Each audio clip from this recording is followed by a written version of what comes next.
as they say in Poland, dzień dobry. They say it better in Poland because they don't have my American accent. Okay. The Polish School of Posters. The Polish School of Posters. What does that mean? What is the Polish School of Posters? Am I too close? No. Something's echoing. Is the Polish School of Posters a brick and mortar school like the London School of Economics, or instead, is it a philosophical school like the Chicago School of Architecture? As many of you knew before, as many of you have guessed by now, it's the latter. And as can be seen by that composite of posters, a philosophical concept is hard to define. So, after consulting with Google search, ChatGPT, and Wikipedia, I found that there are certain characteristics that seem to be generally accepted. So I came up with a broad definition of the Polish School of Posters, which I will read. The Polish School of Posters, which flourished during the communist era, the 1950s through the 1980s, was characterized by artistry and expressive freedom, as well as humor, symbolism, and vibrant colors. It became internationally recognized as the best in contemporary poster art, the 20th century equivalent to France's La Belle Époque. How did this happen? What circumstances enabled the creation of these wonderful posters, the Polish School of Posters? Again, as with any philosophical concept, there was a confluence of circumstances. What were these? Think back in history. Think back to the end of World War II. Poland is devastated. The landscape is bleak. Poland's bombed during the war by both sides. There are bomb sites everywhere. Wooden fences are put around them. Products are scarce. So perhaps for these reasons, or for any other combination of reasons, the Polish communist government decides to revitalize culture, music, theater, art, and to promote the culture and also to enliven the landscape, which is very, very bleak. It's just bomb sites and fences. Posters go up on these fences that enliven the landscape. In addition, poster art, as well as talented artists creating posters, already existed in Poland before the war. Not unusual in Europe. Think of, again, La Belle Époque. And even a poster department is created at the Warsaw Academy of Fine Arts in 1951. From this beginning, poster art becomes the art form of Poland. The Polish School of Posters, supported and encouraged by the Polish communist government, flourishes through the 50s, 60s, 70s, and 80s until the fall of communism, 1989, the end of the support and encouragement of the communist government. An historical overview is presented in the next slide. So here you can see the 3 generations of artists of the Polish School of Posters, as well as 3 different cultural genres that I will not go into in later depth. The first one is a poster by Trzaskowski, a first-generation artist. Trzaskowski is just one of several artists well known before the war who become known as the founders of the Polish School of Posters, or the first generation. This particular poster is for I will read it in English, the 15th International Chopin Piano Competition, done in 1954. In this poster, you can see some of the elements that run through the first generation posters. Humor, interesting juxtaposition of different elements. Trees that really don't look like trees, a piano juxtaposed with the trees, very, very different elements. The second generation follows the lead of the first generation artists. These are artists born in the 20s and 30s. These artists are born before World War II, before World War I, sorry. A second generation artist by the name of Roman Sislevich. This particular poster, you can see the intellectualization of the concepts of the first generation, I think. And the name Giardi means forefathers.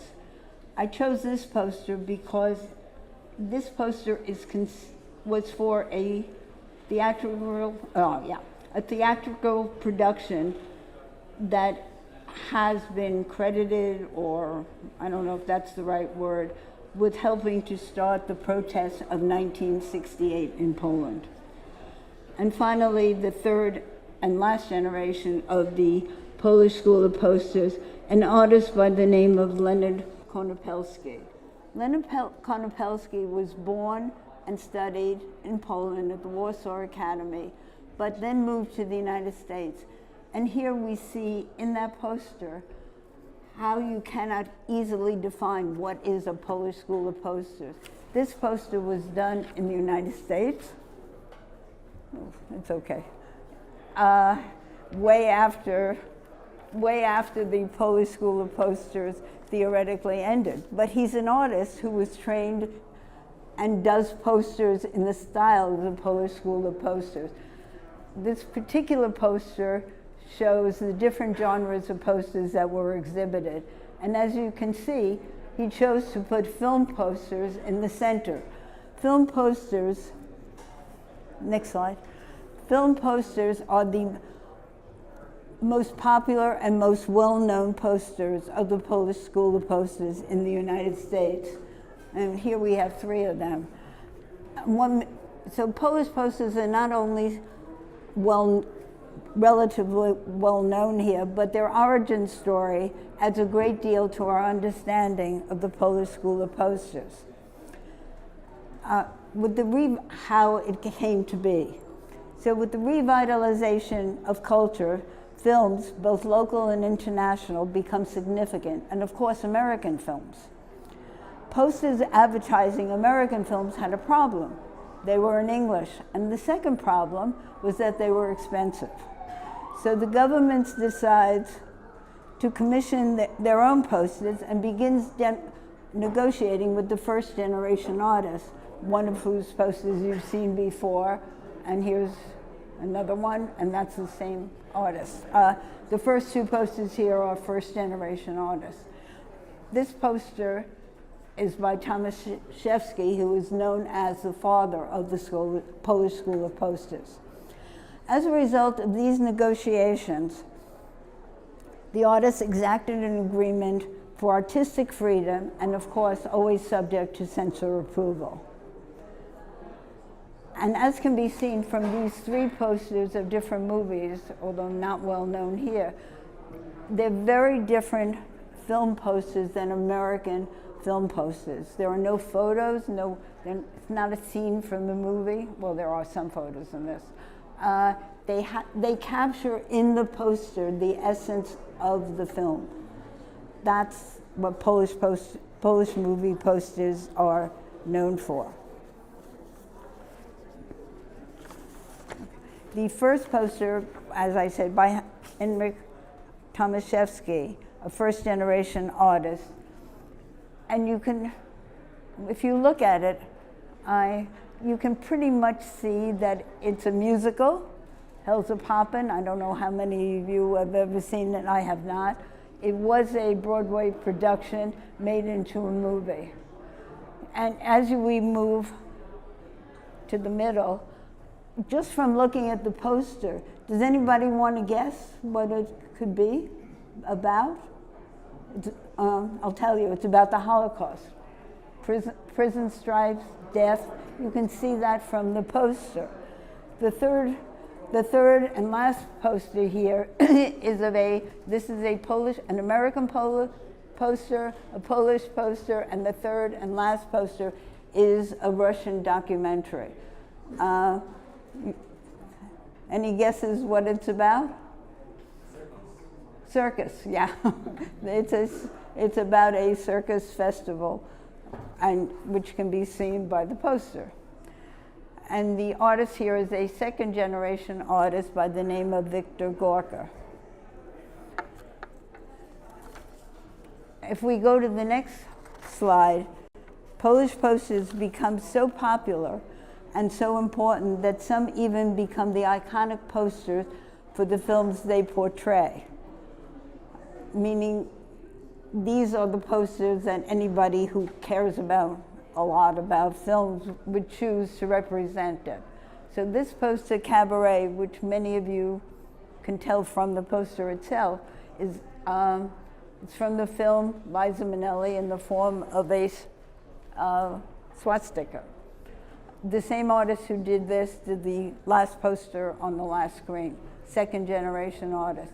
In the middle, a French film called The Bride Wore Black.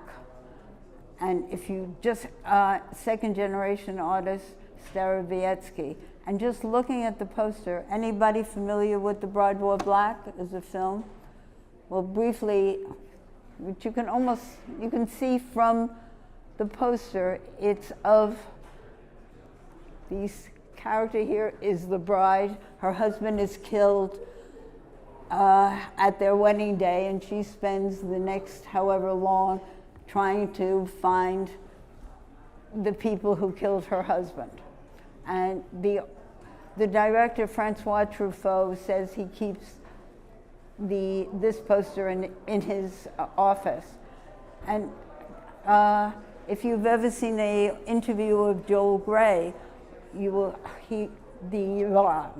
this poster is often seen on the walls in his office too. The final poster, a Polish poster, Man of Iron. This is the story of Solidarność of Lech Walesa, done by Rafael Olbinski, a third generation artist.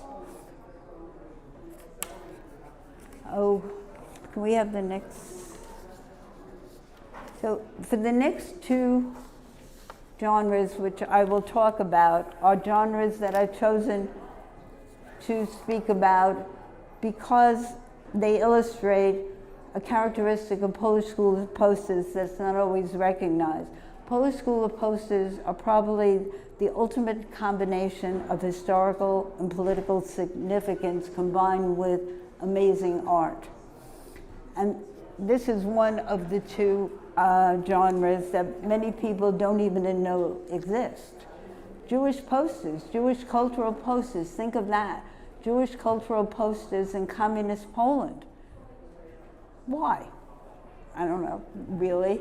I will quote or misquote Rabbi Lau, a chief rabbi of Poland, chief rabbi of Israel, who once said, without Jewish culture, there wouldn't be Polish culture. So perhaps for this reason or whatever reason, there are many, many films of Jewish culture during the time of the Polish School of Posters. The first poster here, Border Street, looks like the devastation that one would have seen in Poland after World War II. It's by Eric Lipinski, one of the first generation artists, and the poster is done around 1957. After, when Stalin was in power, control of Poland was much greater than after his death. So in the 1950s, there's a general thawing, and Border Street is produced. The next poster, The Hourglass Sanatorium, is by Starowiecki, who did The Bride Wore Black on this prior screen. A very, I don't know, skeletal kind of poster by Bruno Schulz, who a famous Jewish author from Poland. The final poster, Requiem for 500,000, a 1963 poster by Holdanovich, is about the Holocaust. And it's interesting in that it uses the word requiem, not a word usually associated with Judaism, but definitely a documentary about the Holocaust and the Shoah. On the next slide, additional Jewish posters. The next slide is of posters created for the theater. Poster on your left hand is a play based on the diary of Mary Berg. Mary Berg is the Polish equivalent to Anne Frank, but Mary Berg lived. This particular production, and Polish posters, I'm going to stop for a minute to remind everyone that Polish posters were meant to be looked at, thought about, interpreted. It's not, their images are not simple. It's not just right out to it most of the time. And they're really, like many artworks, meant to be thought about. So the Ghetto Wall, the Star of David, and this is by Urbanets, a second generation artist. The next two posters are for the Kamiński Jewish Theater. Jewish theater in Warsaw, in Poland, during the communist era. Yes, there was a national Jewish theater. And these two posters are by artists who did many of the posters for the productions of the Kamiński Jewish Theater. The first one by Stachersky. Well, you see Arthur Miller, and it's Death of a Salesman. And in the poster, you can see the tension. You can feel the tension evoked by the play. And the final poster by Pongowski, third generation artist, Fiddler on the Roof, which very much conveys Fiddler on the Roof. And that poster became so popular that it was even blown up and put on the side of the theater, of the Jewish theater in Warsaw. So it's not only were there films and the theater, but there were other cultural events. Next slide.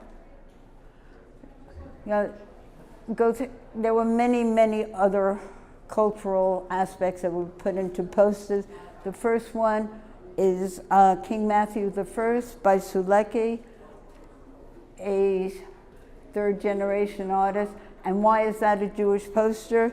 Because it's by Korczak, who is a hero in Poland. Korczak is the guy who was the head of the orphanage, who went to his death with the orphans under his care. The next poster, Moses, spelled M-O-S-E, which is one way of spelling or interpreting the word Moses in Hebrew.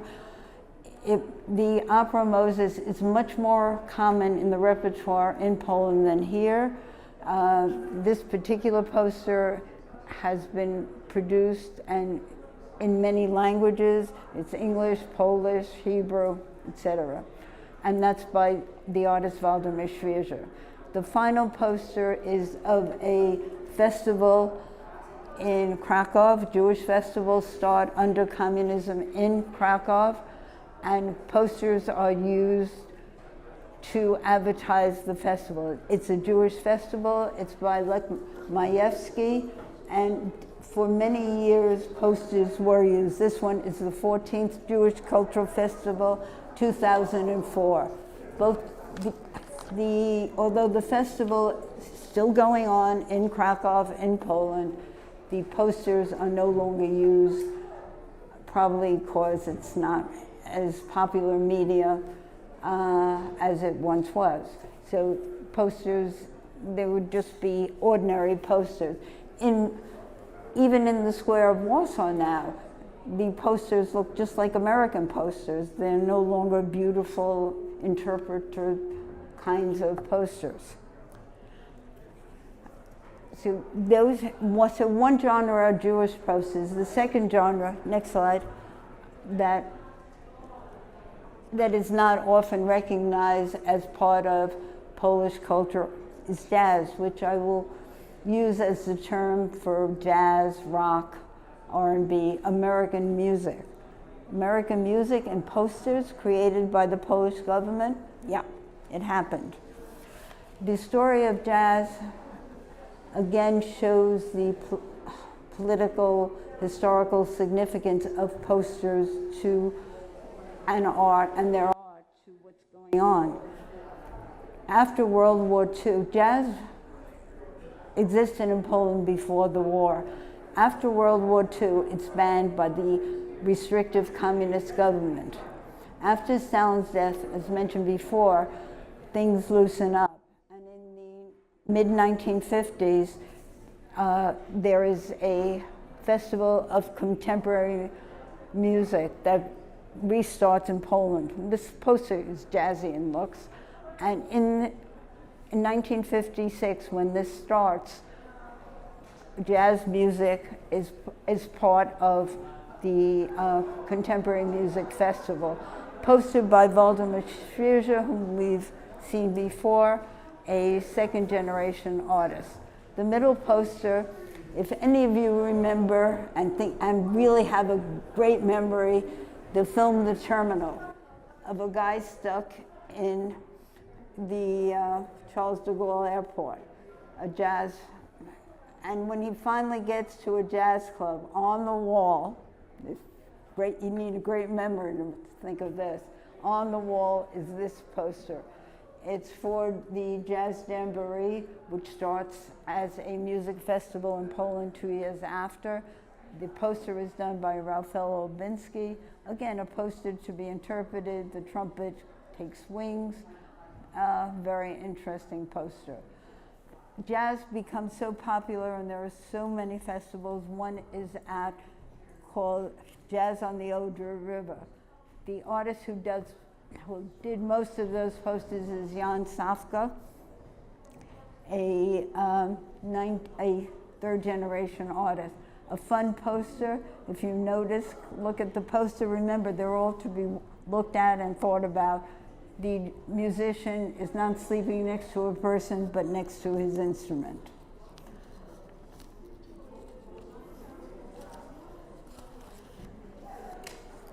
So jazz festivals, jazz becomes so ubiquitous that there are even posters of jazz, American jazz idols.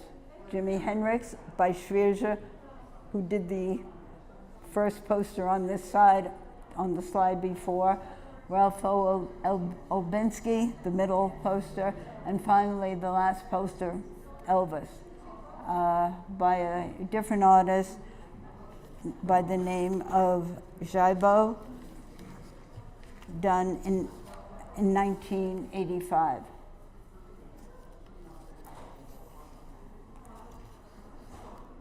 The next poster, the last genre of Polish posters to arrive on the scene, both historically and today, what I'll talk about, are Cirque posters. Cirque posters quickly established themselves as the quintessential posters of the Polish school of posters. And the reason, probably their amazing art. They arrive on the scene in 1962, when the government decides to sponsor the revitalization of the circus. And with the revitalization, Cirque posters. Circus had always been part of the culture of Eastern and Central Europe. On the left-hand side is a poster by an artist whose name is Stanislaw Miedza-Tomaszewski. Miedza-Tomaszewski would have been known as a first-generation artist. He was an artist before the war, but the only posters he did were posters for the circus. He had been appointed head of the ZPR, the head of the United Entertainment Company, which was the organization formed to establish the circus. And in this particular poster by Miedza-Tomaszewski, you first look at it and you see a magic poster. All his posters are colorful magic.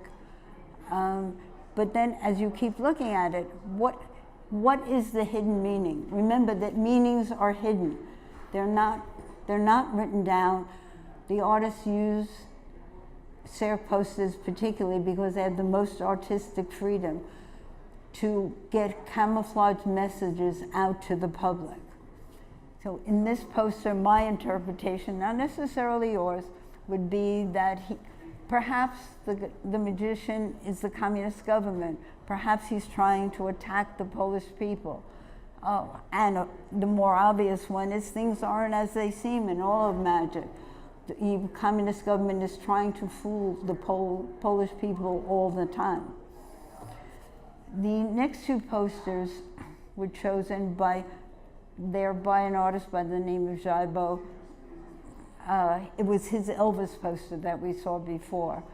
And I chose them to illustrate how the artists were able to have the artistic freedom and be so creative within Cirque posters. If you notice, there's no information on this poster. Okay, Cirque just means circus. Doesn't tell you anything about it. How did the people know when to go, where to go, what time to go, anything? Not there. This is the generic poster as it was printed. This poster is from 1965, as is the next one. But the difference is the one on your far right hand has the information on it. It's a Hungarian poster. It tells you it's a promotion for the poster, the first words, then it's the location, and then as you go down, and I'm reading this, it's where it is and the dates. This is the less common way that the information was given. The more common method was for an informational sheet of paper to be placed next to the poster to give the information, the date, the time, and anything that one would need to know. And the artistic poster like this served the function of a poster to stop the passers-by to look at it, to see what it is all about. Okay, so Cirque posters become so popular, hundreds. During the period, more than 300 are produced. And I had a dilemma. How do I choose which to emphasize today? So it's 2025 and I'm doing a slideshow. I asked ChatGPT. ChatGPT answers the most famous. I think, okay, what are the most famous? I asked ChatGPT. ChatGPT answers the ones they made postage stamps out of. I say, sure, why not? So there were two. There were two Cirque posters that became postage stamps. This is the first one. And just to prove that it really did become a postage stamp, here it is, a postage stamp from Poland, 1992, for the 30th anniversary of, I think the reason it happened, 30th anniversary of the circus posters being revitalized by the government. All these posters are by Waldemar Świeża, whom we saw before, whose work we saw before. He's a second generation artist, very prolific, very famous in Poland, so famous that I even heard said in Poland that during the communist era, in the golden years of the Polish School of Posters, it was said that he didn't even wash his shirts. And if you think about that, what does that mean? It meant he would always buy new shirts.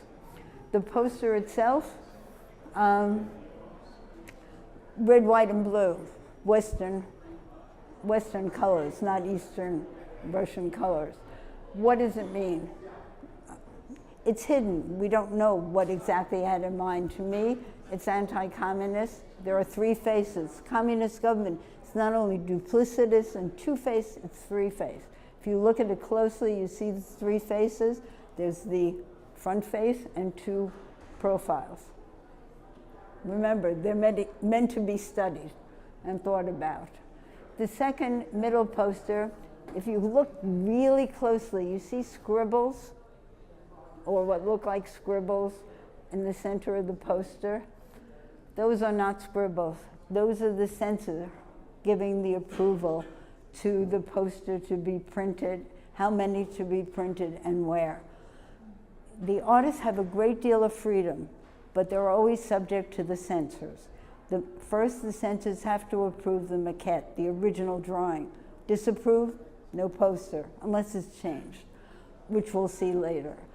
And then after it comes off the printing press, it again needs to get approved, sometimes by 3 censored bureaucrats, sometimes by 2, by 4, but all posters needed to get another stamp of approval. Finally, a 1983 poster. 1983, things are really dire in Poland. So bad, Poland is under martial law. Keep looking at the poster. See V's hidden in the posters? You can see there's even a V someplace near the belly button. And there are V's on the arms. You can see some V's in the strands of hair. V's are banned. In 1983 posters, very often there would be a V for victory, hidden in 1983 posters when they are banned by the communist government. The next slide is the only other postage stamp issued for a CERT poster, the Mona Lisa poster. Stamps, poster. Issued 10 years after the first stamp in 2002, probably again the 40th anniversary of the Polish School of Poster, of the circus being revitalized in Poland. This one has a meaning that was not hidden. The artist, Maciek Urbaniak, again a second generation artist, explained what he intended to convey in this poster. There's Mona Lisa, the high art, Da Vinci art of the Mona Lisa, combined with the more popular art of the circus. Mona Lisa on a pedestal. But there are probably hidden meanings. Mona Lisa is contorted in her figures. Everything under communism is contorted, maybe. We don't know. Middle posters, these are all by Urbaniak, a second generation artist, very different in feeling than Schwierze's posters. The middle poster are of 2-seated chimps. Why chimps? Why monkeys? Monkeys are very prevalent in these CERC posters, probably because monkeys are used in many expressions, both in English and in Polish. Made a monkey out of me, monkey business. Again, negative connotation toward the government. The third final poster by Urbaniak, done 5 years, 1970, 1966 the first poster, 1975 the first poster. And often these posters are reprinted again. They're the ones that are really popular with the masses, with the people, are reprinted and used again and again to advertise the coming of the circus.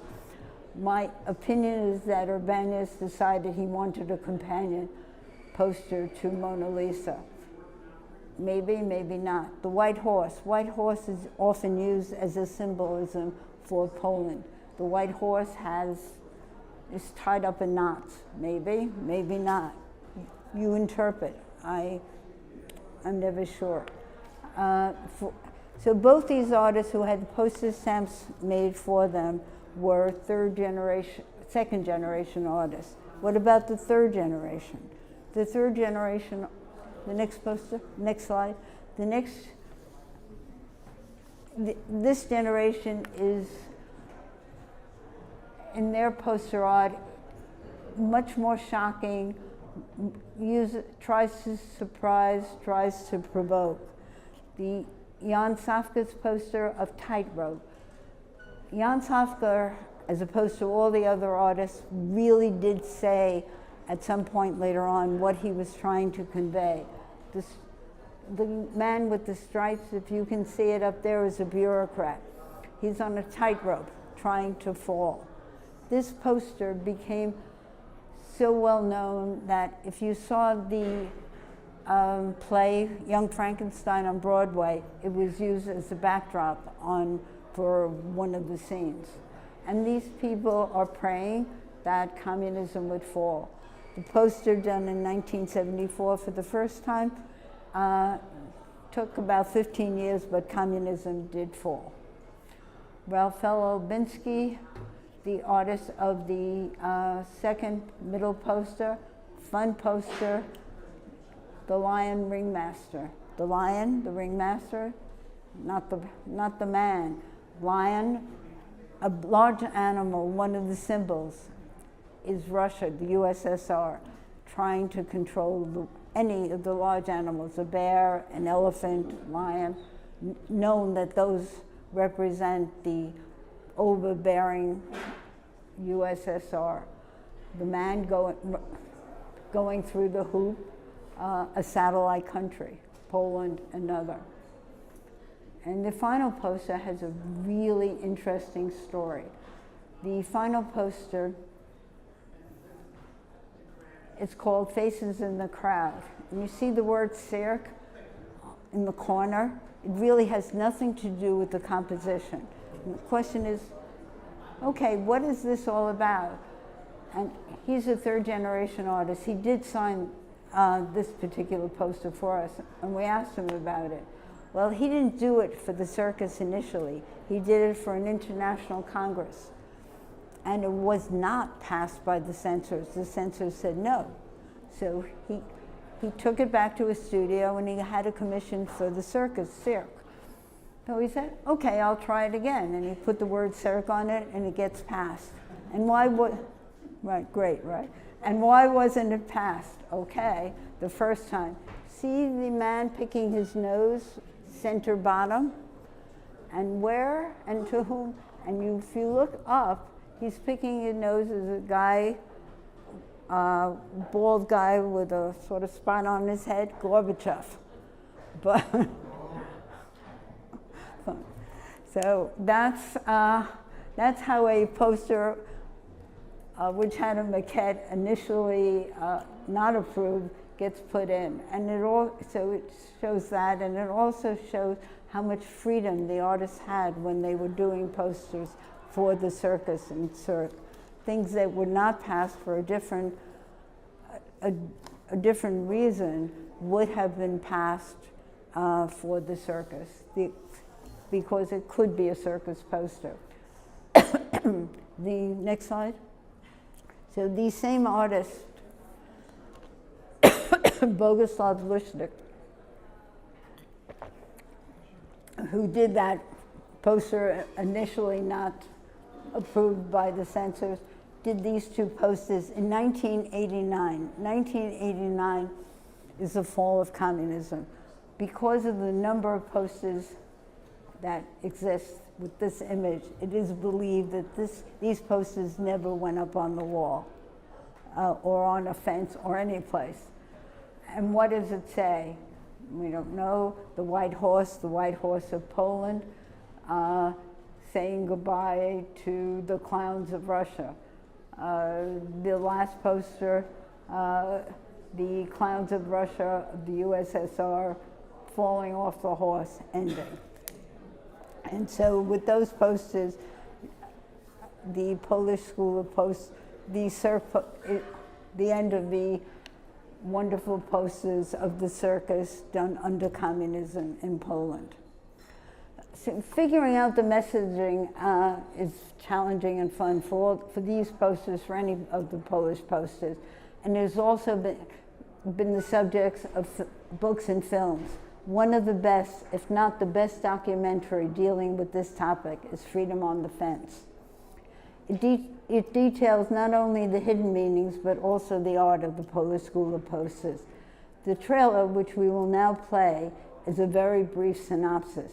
And note that the artist featured in the trailer is Raphael Obinsky, who did some of the posters we've just seen. The Man of Iron poster, the film poster, the jazz poster, the one that went up on the wall in the Terminal movie, and the Lion Ringmaster. The next slide in the video.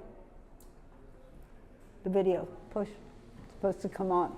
We'll see.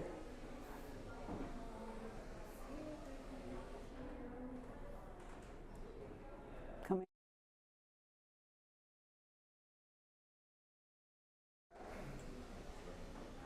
Technical difficulties. Maybe. Yeah, that's the voice. Yeah, just give me 1 second. Here it is. Let's just time it with the live stream. Not easy. Maybe we do our best work when there's a crisis.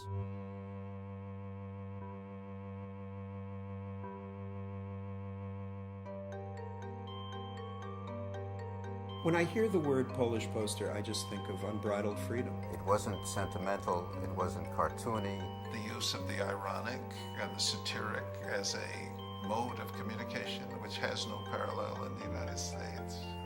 The censor was somebody that the artist could embrace. Every kind of restriction brings the creativity.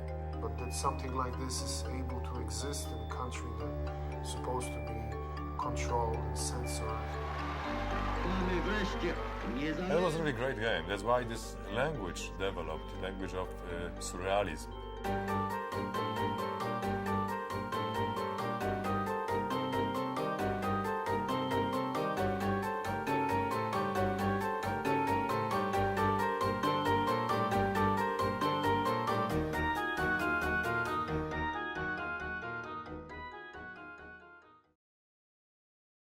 Slide. The last slide. So the trailer, which is not very long, is really just a sampling of the full 40-minute film. And similarly, there's a lot to say about the Polish school posters and what, even though I'm running over, it's just a sampling of how much there is to say about the Polish school of posters. And if you want to get in touch with me or want to find out more, feel free to get in touch with me. Do we have time for questions or no? Yeah, any questions? Yeah. It's pretty clear from what you said that, I mean, you marketed an end to this style with the end of communism. Well, without the censors, that they just weren't doing it anymore. Is that well, yes, and I try to explain that there were 2 points. Thank you. It's not clear cut because, as I showed by one of the posters, when the artists are still doing posters, so it doesn't really end. But it wasn't really without the censors, without the support and encouragement of the communist government. The communist government supported and encouraged the posters. So yes, the censors were all part of it, but it was the support of the communist government which decided to have the posters to emphasize the culture, that without that support and money, posters become commercial. If you go to Warsaw now, you see Coke posters. There's nobody paying an artist to do posters, a beautiful poster of the circus. so it was literally supported by the government? Mm-hmm. Thank you so much. Thank you. Wonderful. Thank you. Thank you, guys.